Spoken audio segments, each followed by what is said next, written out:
Sous cette chaleur étouffante, la différence est à peine perceptible.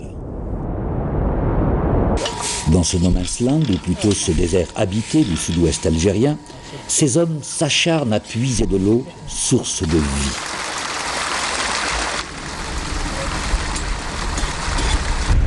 Ces puits, ou hassis, se succèdent à perte de vue. Ils sont reliés par des canaux souterrains qui permettent de canaliser les eaux de la nappe vers la surface du sol pour l'irrigation de leur véritable jardin d'Éden. La canalisation souterraine de ce puits est obstruée. Alors, l'eau est vidangée pour procéder au curetage. Hadj Qadour s'apprête à plonger dans les entrailles de la terre à 30 mètres de profondeur pour procéder au curetage.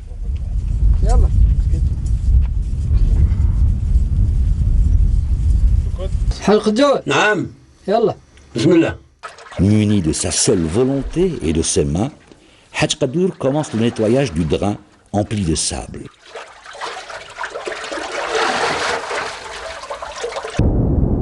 Jadis, cette tâche était dévolue uniquement aux esclaves, khuddam ou mawali.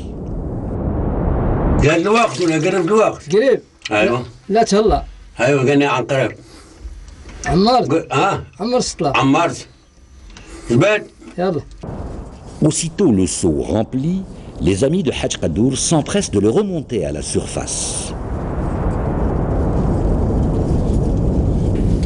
La région du Touat compte 1400 fogaras, dont le 1/3 est à l'abandon.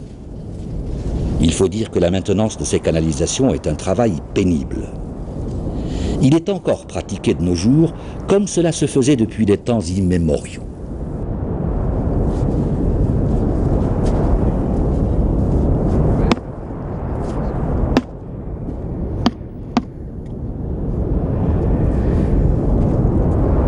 Le seau, une fois vide, accroché à l'une des extrémités de la corde, est précipité vers le fond, tout en remontant le deuxième seau, accroché à l'autre extrémité de la corde. Et l'opération se répète inlassablement jusqu'à épuisement, accompagné du gémissement que produit le grincement de la poulie. Hadj Qadour, à 30 mètres de profondeur, le dos courbé, continue sa besogne d'un geste mécanique. Cureté, cureté, cureté. نعم محمد يلا تكلم الحلقة هذا اللي تحت حلقة جول نعم يلا لا يلا يا ودي يلا انت يلا لا خليه يدق ولا يقعد انت يلا بسم الله يدق ولا يقعد احنا بتنوع لك الحبه انت ما تدق على شيء انا يجيب بس سيدنا محمد 36 متر. Au bout de 4 heures de corvée sans relâche, Hadj Qadour remonte à la surface et il retrouve enfin la lumière et peut respirer un peu d'air frais.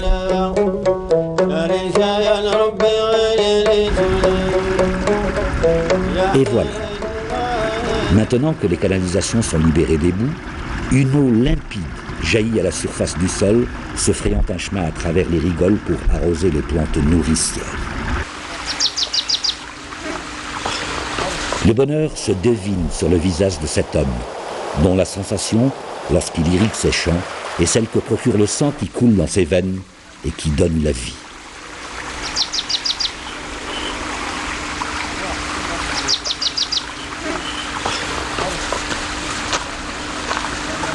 Et le voilà s'assurant que l'eau jaillissante et bienfaitrice s'en va étancher la soif des plantes nourricières qui poussent à l'ombre des palmiers qui sont la marque du désert apprivoisé.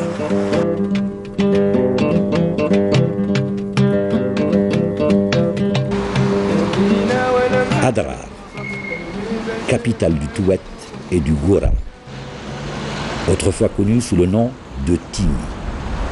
Sur la grande place qui marque le centre de la ville, s'ouvrent plusieurs portes originales dans un style soudanais. Cette ville du Touat, ville du sud-ouest algérien, est réputée pour ses fogaras où dort en son sein des dizaines de hassis. Il faut dire que le nom Touat est le pluriel arabisé du mot zénet tit, qui signifie source. Jadis, Adrar était l'une des plus grandes haltes sur la route des caravanes voguant dans le désert vers le Mali et le fleuve Niger que l'on atteint à Gao. Aujourd'hui, son souk, comme autrefois, est un véritable carrefour des richesses humaines où se mélangent hommes et couleurs chatoyantes, enveloppées d'odeurs exotiques des épices comme le safran, le cumin et le gingembre.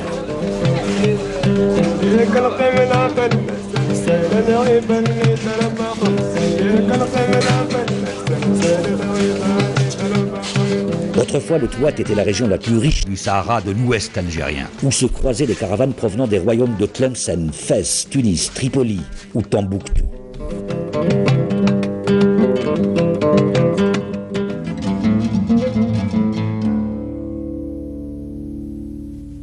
Fougara, ou Ifli en zénith, est un système de canalisation souterraine qui capte l'eau de la nappe pour la canaliser vers les jardins.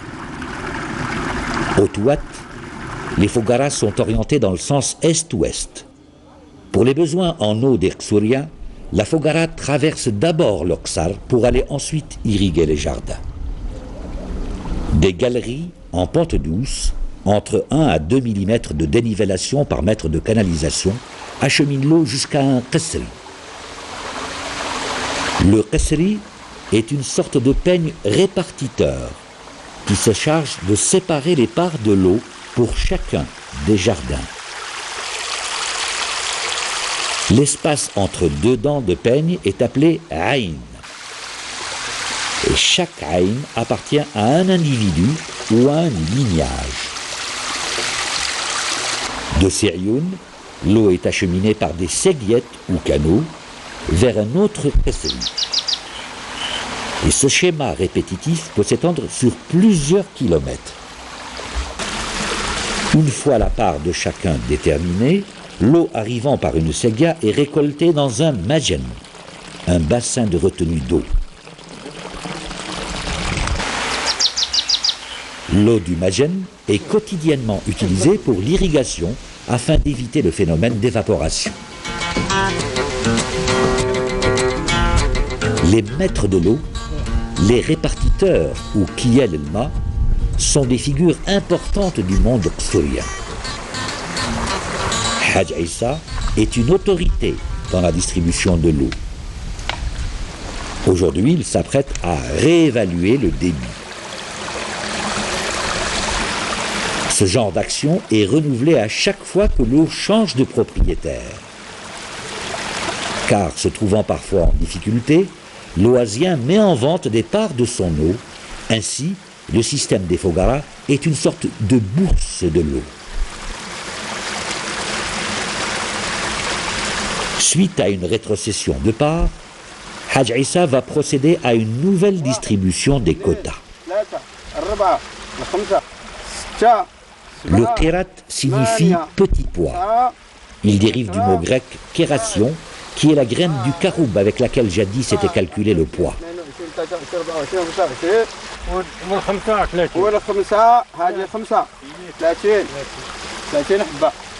Ce calcul se fait grâce à une grille en cuivre percée de trous de différents diamètres. Et chaque trou ou habba correspond à une part déterminée d'un individu ou d'un lignage. Cette grille, appelée shekfa, est posée au niveau du qasri. À l'issue de ce calcul, le visage de la Fogara est remodelé et les ayouns sont redessinés et reconstruites.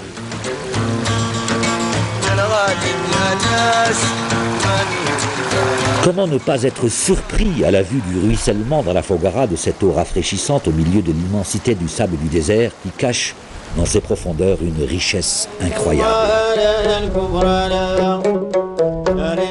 L'établissement humain est bien sûr, comme partout, conditionné par la présence de l'eau. Et la tradition orale relie souvent la création d'une Fogara à l'action d'un saint. Mais les récits montrent que ces personnages religieux avaient des connaissances en hydraulique et ont souvent dirigé les travaux de creusement de Fogara et amélioré les techniques d'irrigation.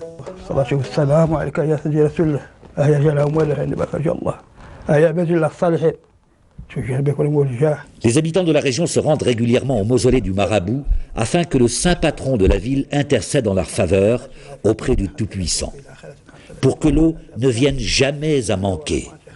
Car si cela devait arriver, tous seraient dans l'obligation de quitter leur terre.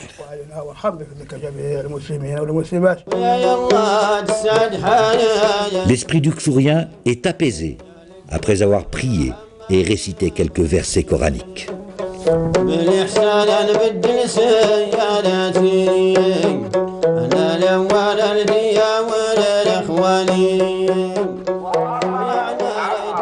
À partir du mois de mai et jusqu'au mois de septembre, c'est la période des Wa'det dans le Touat. Des milliers de personnes viennent de toutes parts afin d'assister à la Wa'da. Véritable union du cœur et de l'esprit, les hommes s'assoient côte à côte pour écouter les paroles porteuses de messages d'amour et de paix. Lors de cette cérémonie, le cheikh demande aux fidèles d'organiser pour le lendemain une journée de tuisa, sorte de volontariat collectif consacré au nettoyage et au curtage des fogaras. Après les invocations, vient le moment du repas. C'est le moyen de restaurer le corps social et de renforcer les liens collectifs.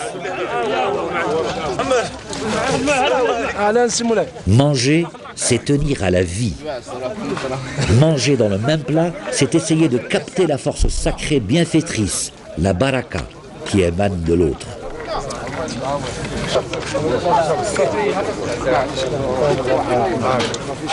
Une fois que tout le monde est rassasié, vient le temps de la procession qui constitue le liant entre les diverses parties du corps social.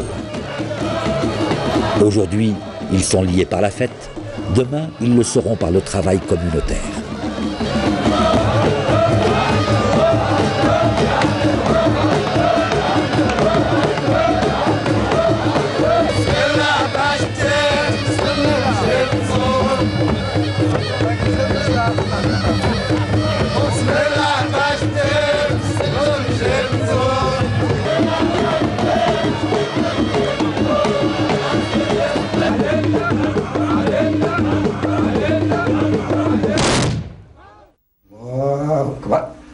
Au son du muezzin, Tamentit se détache peu à peu de la nuit qui l'enveloppe et sort doucement de sa torpeur. Comme à l'accoutumée, Hadj Ahmed appelle les fidèles à la prière. Une journée particulière s'annonce. Les Tamentiti vont s'adonner à une noble tâche, le nettoyage de la Fogara. السلام عليكم. السلام ورحمة الله وبركاته. على العربي. الدعوة هنية. لاباس. لاباس الحمد لله.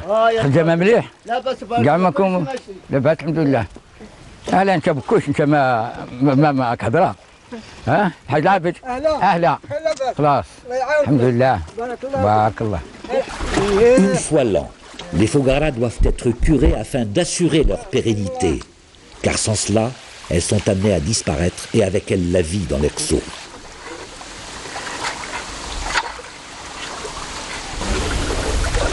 On le voit, la maintenance de ces canaux est un travail fastidieux, répété inlassablement. Il consiste à enlever les boues qui s'entassent au fond de ces puits. Et heureusement, la relève est assurée. Ces jeunes, sur les traces de leurs aïeux, répètent les mêmes gestes rituels comme pour se débarrasser du mauvais sort.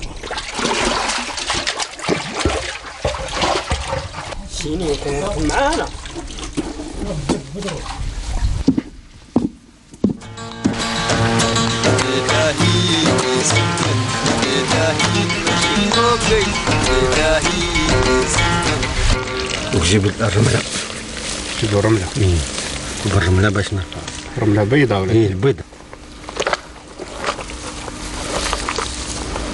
Al-Khalfi est le maître de l'eau ou Kiyal el-Ma.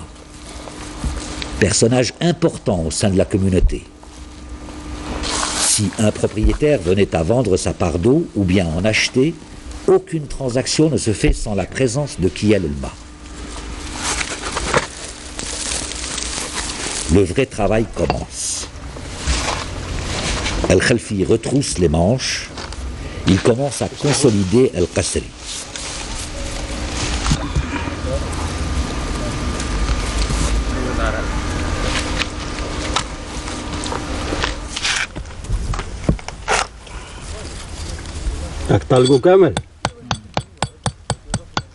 Haj Ahmed, apprenti kiel du moment, vient en aide à Al-Khalfi.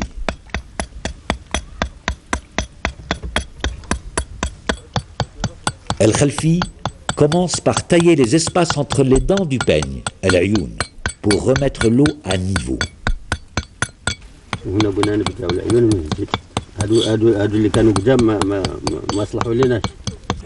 Al-Ayn est creusé dans une pierre en grès appelée Tafza.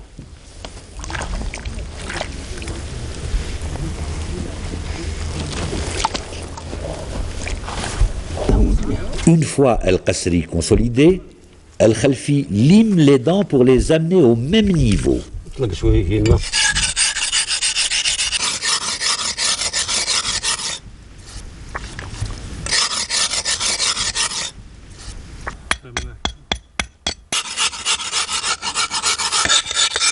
باش يكونوا العيون على سطح الماء مستوى واحد.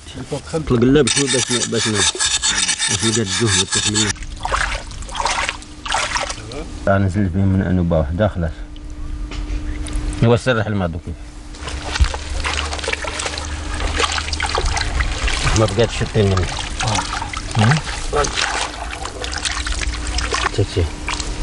Al-Khalfi place Shekfa dans le Qasri.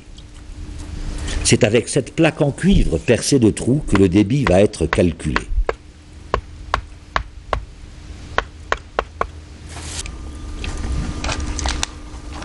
وعندها الرقاص هنا في الوسط.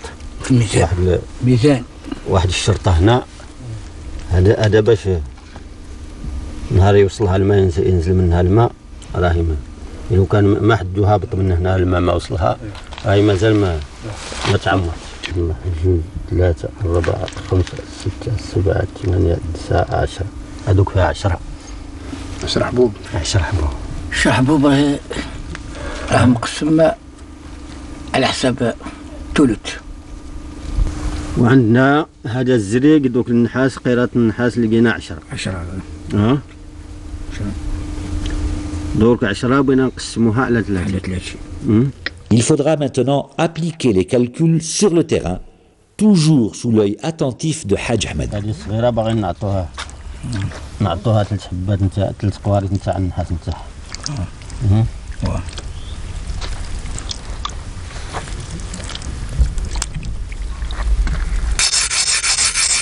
Par cette dernière retouche, Al-Khalfi ajuste le débit.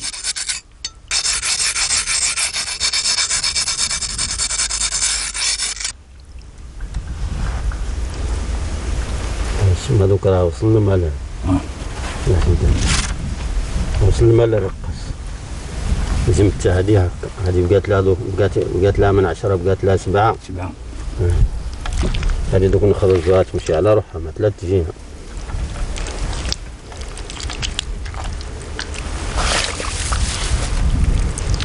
ما تلاقيش لينا يمشي على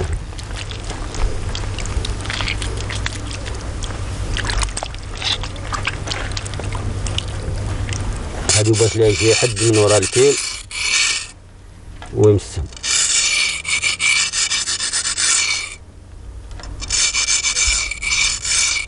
Al-Khalfi appose sa signature, son sceau, en grattant dans la tafza. Plus personne ne pourra venir toucher le Qasri jusqu'à ce qu'un autre changement de propriétaire intervienne.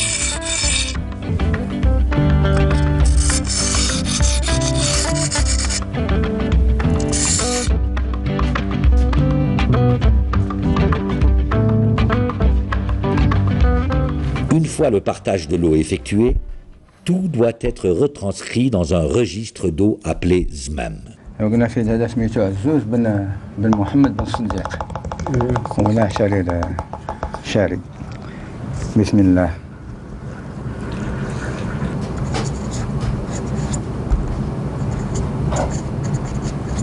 في عزوز في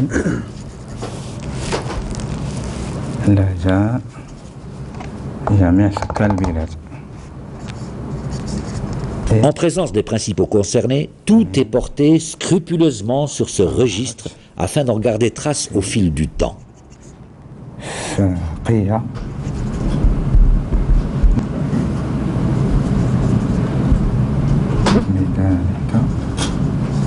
Le ZMEM est si important que sa gestion demeure l'apanage des agents de culte. C'est le fiqh, ou à défaut le maître coranique Tal, qui en assure la tenue.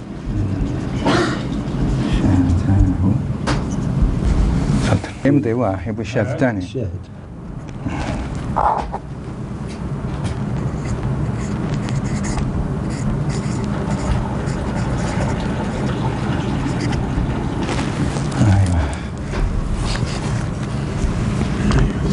Un thé au Sahara est un rituel fascinant et authentique.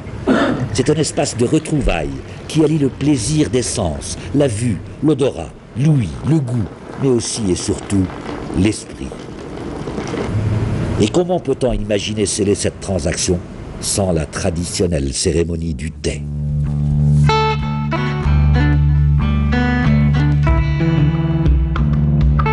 Sans les Fougara, les Qsour et la vie de ses habitants n'auraient jamais fleuri au milieu de l'hostilité climatique du désert. La partie habitat du Qsar se situe toujours au début de la trajectoire des Fougara, permettant ainsi à l'eau de servir les besoins domestiques avant d'atteindre la zone de culture.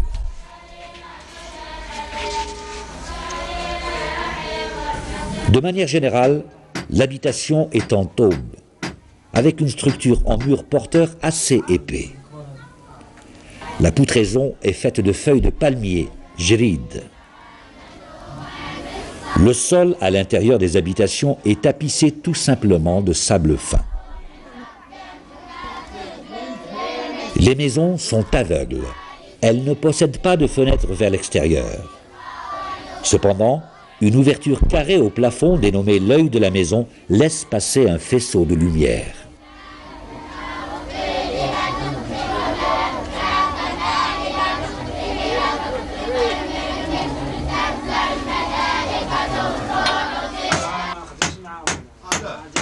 Cette chambre fait office de cuisine. Elle est sans toit pour permettre l'évacuation des fumées résultant des feux de bois.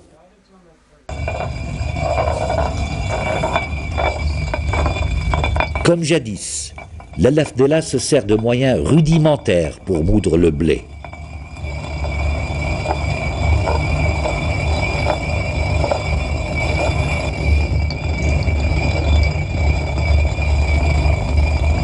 Au Sahara, on ne produit que du blé dur, un produit adapté au climat sec et aride. La semoule, issue de ce blé, ne peut être consommée que sous forme de couscous, de gâteaux aux dattes et de pâtes alimentaires. C'est peut-être pour ces raisons climatiques que le couscous trouve ses origines dans ces régions berbères du Maghreb.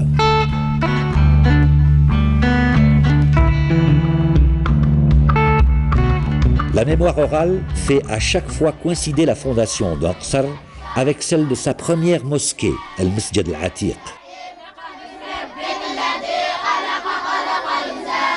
Généralement, toutes les légendes font remonter l'installation des hommes à un saint homme, lui-même maître d'œuvre de ce masjid.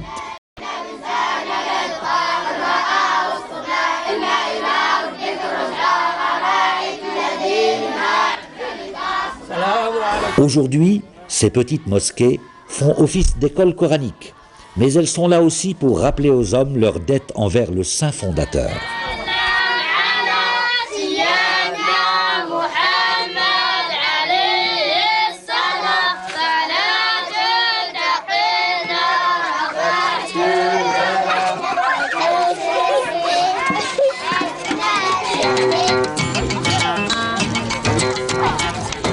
Nous sommes à la Fougara Han. Et comme chaque matin, la Fougara se transforme en un véritable espace féminin. Des jeunes filles, devenues à l'occasion blanchisseuses, partagent leurs secrets, leurs joies et peut-être leurs espoirs de rencontrer le prince charmant. La séguia, en plus de son rôle d'acheminer l'eau dans les jardins et d'accomplir les tâches quotidiennes, permet aussi de resserrer les liens de toute la petite communauté masculine et féminine.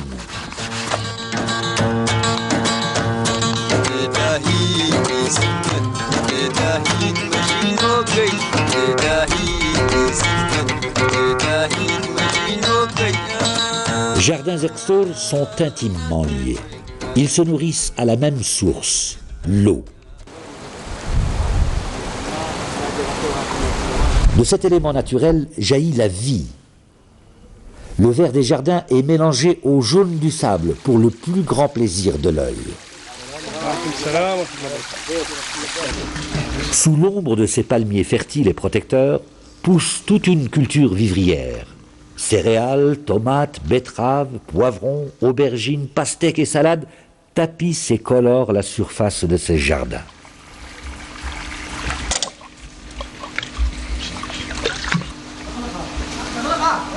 De cette aquarelle naît aussi le tabac et autres cultures objets de transactions par le troc avec le Mali, le Niger et les pays du Sahel, jadis appelés les pays du Soudan.